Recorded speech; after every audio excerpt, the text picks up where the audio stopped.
হচ্ছে আমার কিচেনের অবস্থা। অলরেডি খেতে খেতে আমি ধুয়ে ফেলেছি, বাকি যে জমে আছে এগুলো ধুতে হবে, হাঁড়ি পাতিল এগুলি সব দিতে হবে, কিচেন ক্লিন করতে হবে। দাওয়াত তো ভালোই লাগে হোস্ট করতে, কিন্তু পরে বোঝা যায়। তুমি আজকে কি গিফট পেয়েছো? অন্যদিন পায়েল ভাই থাকলে আমার জন্য গিফট নিয়ে আসতো। প্রথমেই চকমকা ব্যাগ চিকমিক করছে, গ্লিটার দেখা যায় না। পায়েল ভাইকে মিস করছি। পায়েল ভাই থাকলে আমার জন্য একটা গিফট নিয়ে আসতো, কত সুন্দর। চুপ কেন? যা সত্যি তাই বলছি। বার্থডে ম্যান তার গিফট খুলছে। মা জন্মদিন তোমার, আমাকে কি দিল?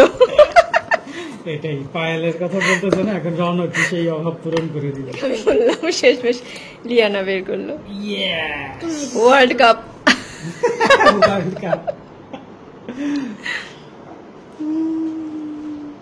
ওয়ার্ল্ড কাপ কেমন লাগছে তোমার এই ওয়ার্ল্ড কাপ ধরে?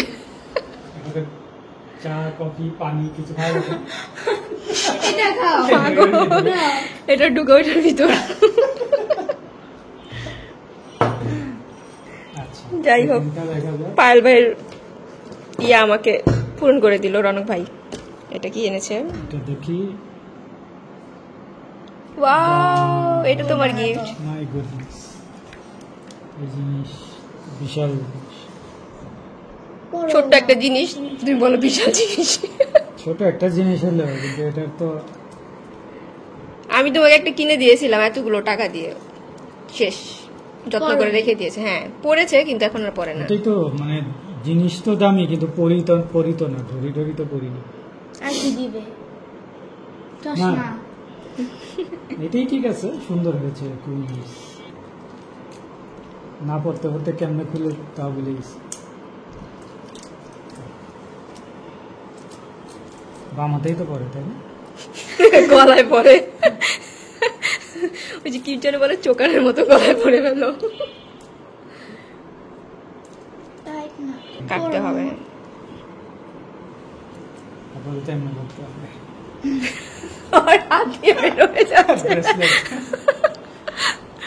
কাটিয়ে নিয়ে আসতে হবে, তারপরে পারফেক্ট হবে। ওকে, আসসালামু আলাইকুম everyone, welcome to Eva's lifestyle. আজকে সালামটা দিতে একটু লেট হয়ে গেল, কারণ গতকাল রাতে যে কথাগুলো বলেছিলাম আমি চেয়েছি যে ওইগুলো একদম লাইভ থাকুক, এর জন্য আর কি। আর আজকের ভিডিওটা আমি শুরু করছি সেই সব আপুদের ধন্যবাদ জানিয়ে যারা কিনা আমার মানে দাওয়াত ব্লগটা পছন্দ করেছেন, সেই সাথে হচ্ছে আরএমকে অনেক বেশি উইশ করেছেন। আর এটা হচ্ছে তার পরের দিন, আপনারা দেখে নিশ্চয়ই বুঝতে পারছেন। সবসময় আমি ভিডিওতে যা দেখাই পরের দিন হচ্ছে এগুলো গুছাই আর আপনাদের সাথে গল্প করি। আজকেও অ্যাজ ইউজুয়াল তাই করছি।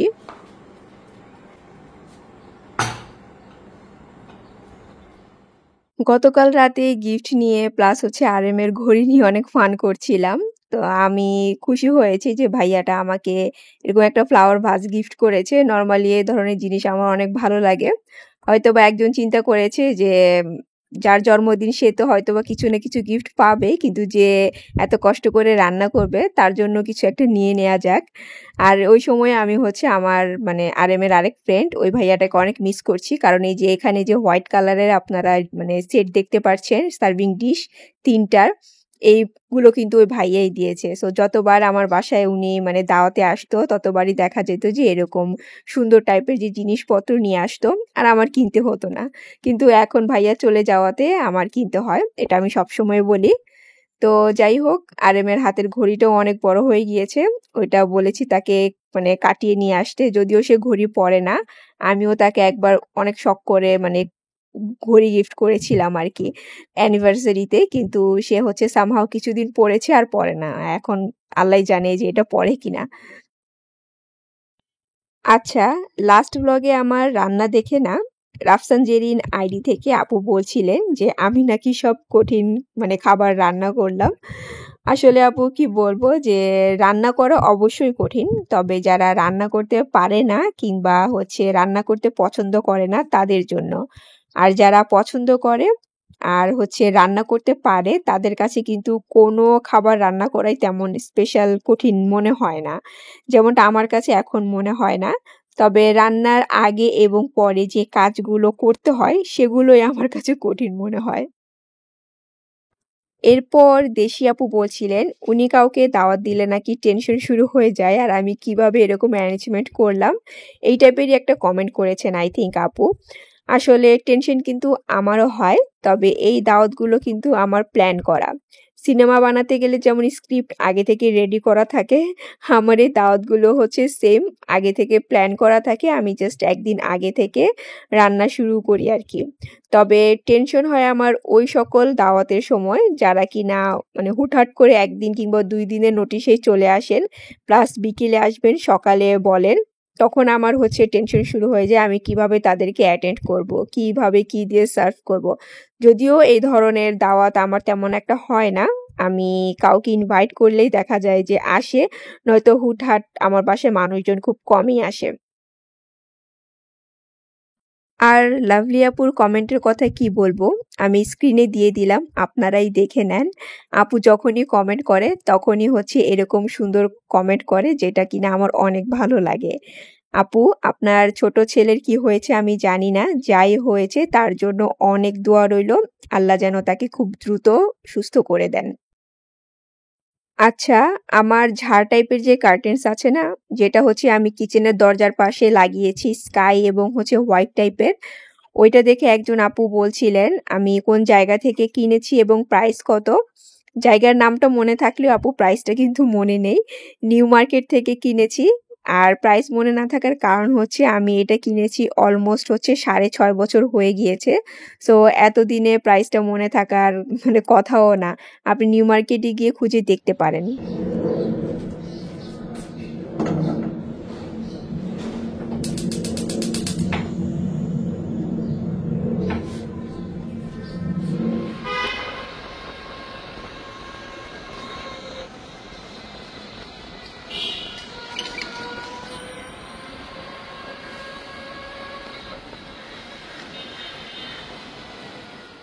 এখন চলে এসেছি গুলশান ডিএনসিসিতে। এটা হচ্ছে শনিবারের ক্লিপই, আই মিন দাওয়াতের পরের দিন একটা কাজে এসেছিলাম। তো একজন আপু দেখতে চাচ্ছিলেন আর জানতে চাচ্ছিলেন আমি কোন জায়গা থেকে কিনি আমার স্কিন কেয়ারের প্রোডাক্টটা। তো তার জন্য হচ্ছে রেকর্ড করা।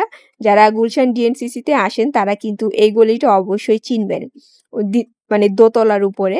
আর শপের নাম হচ্ছে নাজমা কালেকশন। আমি হচ্ছে একটু করে মানে সবটাকে দেখিয়ে দিচ্ছি যে এখানে কি কি প্রোডাক্ট পাওয়া যায়। এখানে হচ্ছে ২টা ভাইয়া থাকে, তবে যিনি সবচেয়ে বেশি ভালো জানেন জিনিসপত্রের ব্যাপারে উনি আজকে নেই, আর ওই যে ওই ভাইয়াটা আছে। তো আপনারা মানে আসতে পারেন আর এখান থেকে এসে জিনিসপত্র চাইলে কিনতে পারেন। বাসায় এসে ঝটপট করে ডাইনামাইট চিকেন বানিয়ে নিলাম, কারণ গতকালকে আমাদের খাওয়া হয়নি আর যেটা আমাদের সবার পছন্দ। তো লিয়ানাও বলছিল সন্ধ্যার নাস্তায় এটা খাবে, তো ভাবলাম যে এটাই আজকে করে নেই। আর এখানে দেখেন আমার আজকে এত বড় একটা বস্তা পার্সেল এসেছে। এখন এটা আমি ওপেন করে আপনাদেরকে দেখাচ্ছি এটাতে কি আছে। আমি হচ্ছে অনলাইন থেকে ফার্স্ট টাইম হচ্ছে এই ধরনের জিনিসপত্র অর্ডার দিয়েছি। তো এটা আর কি হচ্ছে একটা ম্যাট্রেস টপার, এখনো বিছাইনি। আর এটা হচ্ছে আমি এই যে রিস্ট এখান থেকে দিয়েছি, ইউরোপিয়ান বেড টপার যেটা। আর হচ্ছে অনলাইন পেজের নাম হচ্ছে রিস্ট, আপনাদেরকে একটু দেখিয়ে দিলাম। তা আমি তো জাস্ট আজকে ফার্স্ট টাইম এনেছি, ইউজ করার পর বুঝতে পারবো যে এটা আসলে কতটা ভালো, বাট একটু সেভ করে রাখলাম আর কি। অনেকে আছে দেখা যায় ভিডিওতে অনেক কিছু আবার দেখতে চান কোন জায়গা থেকে কিনেছি, একটু দেখিয়ে দিলাম। কিন্তু এখনই আপনারা কিনবেন কিনা আমি এটা কিন্তু বলতে পারছি না, কারণ আমি আজকেই মাত্র এনেছি। সো ইউজ করার পর এটা বুঝতে পারবো যে এটা কতটা ভালো। বাট সাইজ কিন্তু পারফেক্ট হয়েছে। আমি আমার বেডের অনুযায়ী যে সাইজটা বলেছিলাম আর কালারটা বলেছিলাম, ওরা কিন্তু সেম সাইজ আর সেম কালার দিয়ে বানিয়ে দিয়েছে। আর এখানে কিন্তু যে বেল্ট দেওয়া আছে আপনার হচ্ছে ম্যাট্রেসের সাথে অ্যাডজাস্ট করে দেওয়ার জন্য, এটাকে আমার উল্টাতে হবে, আমি জাস্ট চেক করার জন্য এভাবে রেখেছি। আর হচ্ছে এটার সাথে মানে 2টা শিমুল তোলার বালিশ এখন ডিসকাউন্টে তারা দিচ্ছে, 2টা শিমুল তোলার বালিশ ফ্রি আর কি এটা অর্ডার করলে। পাশে হচ্ছে এই যে এরকম জিপার সিস্টেম দেয়া, আর ভিতরে আপনি দেখে নিতে পারবেন যে ম্যাটেরিয়ালসটা কেমন দিল। এই যে এটা কিন্তু ফাইবার তুলা না কি যেন, এটা ফাইবার তুলা না কি তুলা যেন ওনারা বললো, আমি ভুলেও গিয়েছি। এই যে বিছানোর পর হচ্ছে এই অবস্থা, এখন বেডশিটটা দিব। এত কমফোর্টেবল মনে হচ্ছে যে এখনই একটা লাফ দেই। আর লিয়ানা তো শুধু বারবার বলছে মামুনি একটা ঝাঁপ দিব। তো আমি অ্যাশ কালারটাই কিনেছি, কারণ মানে সাদাটা নিলে দেখা যায় আস্তে আস্তে একটু রেড রেড হয়ে যায়, তো ভাবলাম যে অ্যাশ কালারটাই নেই। লিয়ানার অবস্থা, লিয়ানা অর্ধেক ঢুকে গিয়েছে। লিয়ানা কেমন লাগছে? অনেক কমফোর্টেবল না? এরপর তোমার বেডরুমের জন্য একটা বানাবো, ঠিক আছে?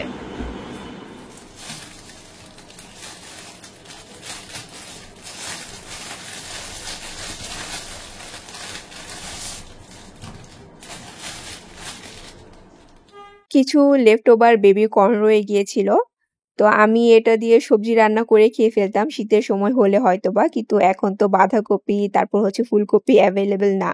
তো চিন্তা করলাম এগুলো দিয়ে কি করা যায়। আর যেগুলো আমি দাওয়াতের জন্য কিনে এনেছিলাম বাঁধাকপি ফুলকপি, ওইগুলো অলরেডি খাওয়া শেষ হয়ে গিয়েছে।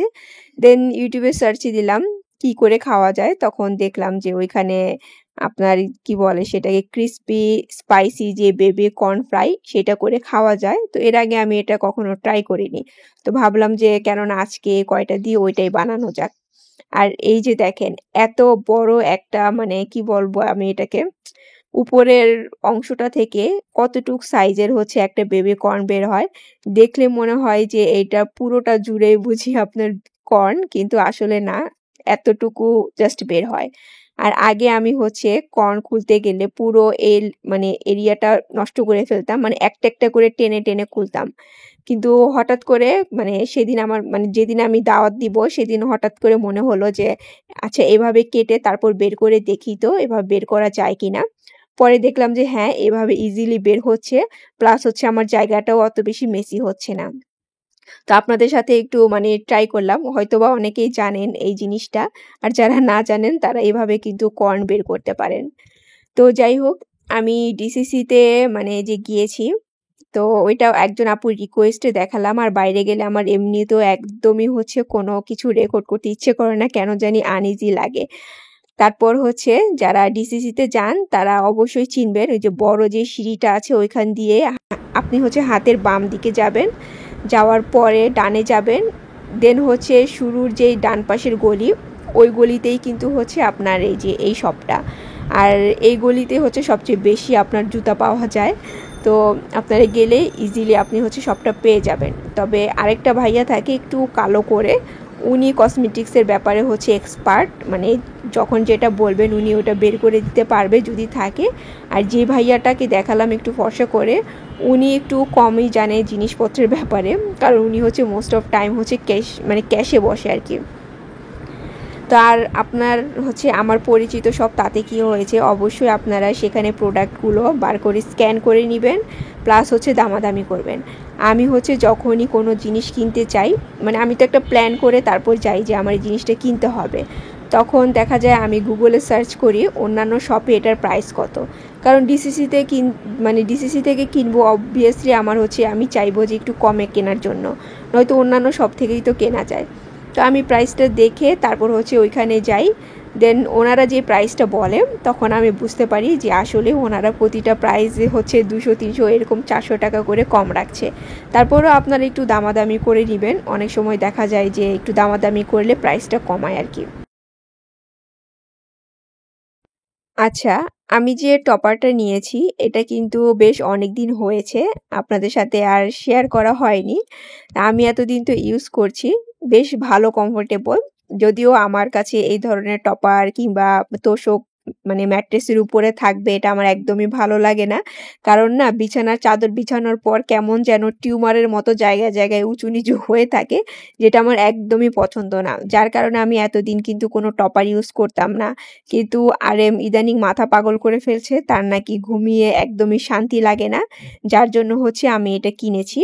তবে কমফোর্টনেস নিয়ে কোনো কথা বলবো না, বেশ আরামদায়ক, সাইজও পারফেক্ট যেটা বললাম, কিন্তু বেডশিট বিছালে সেটা সুন্দর লাগে না, কেমন জায়গায় জায়গায় উঁচু নিচু হয়ে থাকে। সো এই ব্যাপারটা আমার একদমই ভালো লাগে না, মানে দেখতে একদমই বাজে লাগে। তো যাই হোক আমি হচ্ছে এই যে মানে কর্নগুলো রেডি করে নিলাম। এখানে চাট মসলা, তারপর হচ্ছে আপনার গার্লিক পাউডার, কর্নফ্লাওয়ার, সামান্য পানি, লবণ, দেন হচ্ছে কাশ্মীরি শিমলা মরিচ, এগুলো দিয়ে একটা মানে ব্যাটারের মতো বানিয়ে তারপর হচ্ছে এই যে আমি যে বেবি কর্নগুলো আছে এগুলো দিয়ে তারপর হালকা তেল কিংবা ডুবো তেলও আপনারা ভাজতে পারেন। আর এই যে আমি অফ ক্যামেরাতেই হচ্ছে এগুলো রেডি করে নিয়েছি। অনেক বেশি ক্রিস্পি হয়েছে আর কর্নফ্লাওয়ার দেওয়ার কারণে হচ্ছে ক্রিস্পি হয়েছে। আর টেস্ট কিন্তু বেশ ভালোই হয়েছে, তবে এটা আপনাদের গরম গরম খেতে হবে, ঠান্ডা হলে কিন্তু একদমই নরম হয়ে যায়। তো যাই হোক আজকে আমি এখানেই শেষ করে দিব। Take care and always love yourself. আল্লাহ হাফেজ।